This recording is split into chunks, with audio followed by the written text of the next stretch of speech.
Good morning বন্ধুরা। আমি এখন ঠাকুর ঘরে আছি। ঠাকুর ঘর থেকেই আজকে সারাদিনের একটা ব্লগ তোমাদেরকে শেয়ার করব।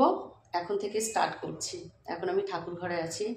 চলো, সবাইকে শুভ সকালের শুভেচ্ছা রইল। তা বন্ধুরা, অনেক দিন ধরেই ভাবছি যে তোমাদের সামনে একটা বড় ব্লগ শেয়ার করব। তা আমি আর সময় করে উঠতে পারছি না যে ব্লগ করব। আজকে শুক্রবার, আর সকাল থেকে মোটামুটি ঠাকুরঘর থেকে শুরু করে দিয়েছি আমার এই ব্লগটা। তা এই যে পুজো টুজো কমপ্লিট হয়ে গেছে, জামা কাপড় কাচা হয়ে গেছে ছাদে, আর ওয়েদারটা একদমই ভালো নয়। মাঝে সাঝে রোদ, মাঝে সাঝে মেঘলা আকাশ, মাঝে সাঝে বৃষ্টি। কি বলবো, আর কিছু বলার নেই। নিচে এসে দেখি মার টিফিন বানানো হয়ে গেছে।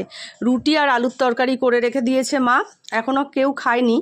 আর একটু নিচের দিকে যাব, কারণ আমার ননদের পুচকেটা এসছে নিচে। ওকে একটু গিয়ে কোলে নেবো, ওকে নিয়ে ওপরে আসবো, কারণ ওর মা নেই বাড়িতে, কাজে বেরিয়েছে একটা দরকারি। ওই জন্য ও আমার কোলে, আমি যখন ভয়েস ওভার দিচ্ছি ও আমার কোলেই রয়েছে। তা যাই হোক, ওকে নেওয়ার জন্যই আমি নিচে এসেছি। ওকে এবার ওপরে নিয়ে গিয়ে একটু ঘুম পাড়িয়ে দেবো, খাইয়ে দাইয়ে, বুঝেছো? আর এই দেখো ঘন্টুটা কীরকম আমার দিকে তাকিয়ে রয়েছে। আর বাইরে তো পুরো অঝোর ধরায় বৃষ্টি হচ্ছে, সে আর কিছু বলার নেই। মানে এত বৃষ্টি যে বৃষ্টির আর শেষ নেই। কি বলবো বন্ধুরা। এদিকে আমার হাজব্যান্ড বাজার করে নিয়ে চলেও এসেছে, আর একদিকে আমি ভাত বসিয়ে দিয়েছি, একদিকে ডাল বসিয়ে দিয়েছি। আর আমার আজকে নিরামিষ, শুক্রবার আমি নিরামিষ খাই, ওদের জন্যই মাছ করে দেবো। এদিকে কাটাপোনা মাছ আর এদিকে চিংড়ি মাছ। নিরামিষ করতাম, কিন্তু বাড়িতে অনেকগুলো লোকজন রয়েছে না, নিরামিষ করলে ভালো লাগে না, ওই জন্যই আমিষ করে দিলাম।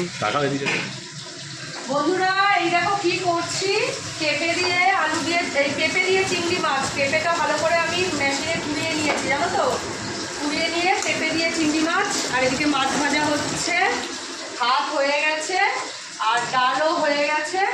তাহলে কি কি রান্না হচ্ছে পরে আবার তোমাদের সঙ্গে দেখা হবে, শেয়ার করবো, ঠিক আছে? আজকে প্রচুর ব্যস্ত আছে। তা বন্ধুরা দেখো, আমাদের সব বড় বড় মানুষরা খেতে বসে গেছে। এই যে একজন ভাত খেতে বসে গেছে, দেখতে পাচ্ছ। আর এই যে ছোটু খেতে বসে গেছে, আর মেয়ে কলেজে যাবে, ও ভাত নিয়ে বসে আছে, এই দেখো।